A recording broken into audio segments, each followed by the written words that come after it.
confiança em Deus, de trabalhar não se cansa, rala muito pela vida, lutar com perseverança, não dá passadas perdidas, com fé na Aparecida, tudo de bom ele alcança.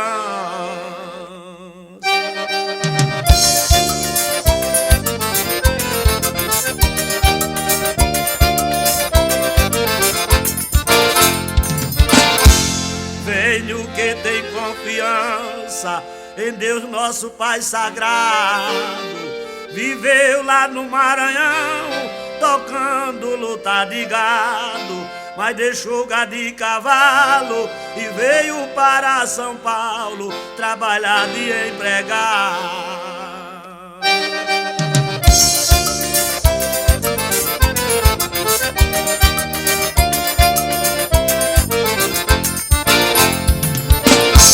Chegou com 18 anos aqui na terra paulista, não conhecia ninguém, foi trabalhar de lojista, ganhando pouco ordenado, vivendo sacrificado, sendo ele balconista.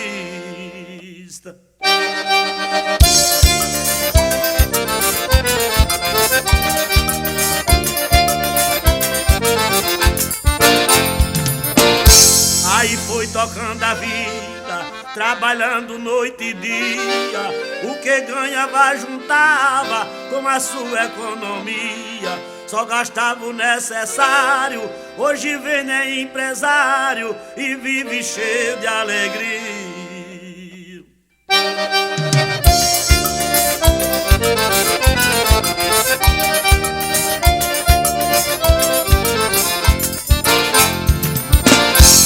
Hoje tem rede de lojas, dinheiro, fazenda e gado, no estado do Maranhão, no lugar que foi criado.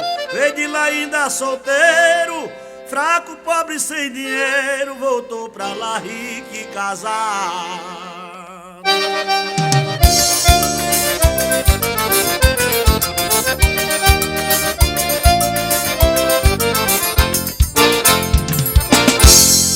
Esposou com Eliette, a mulher da sua vida, tem Diego e Daniele e a Vitorinha querida, uma família sagrada, por Jesus abençoada, e a nossa mãe Aparecida.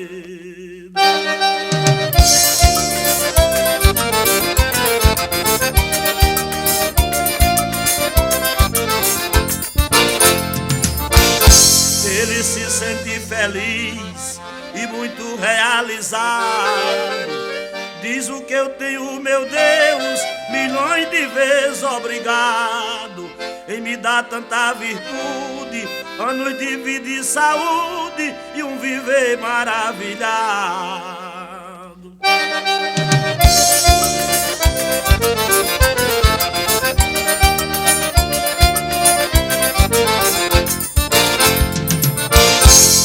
Sou o mais feliz do mundo, a Deus agradecerei, por mim e minha família, se mereço, mas não sei. Tudo isso eu reconheço, quem já fui não me esqueço, quem eu sou nunca pensei. Tudo isso eu reconheço, quem já fui não me esqueço, quem eu sou nunca pensei.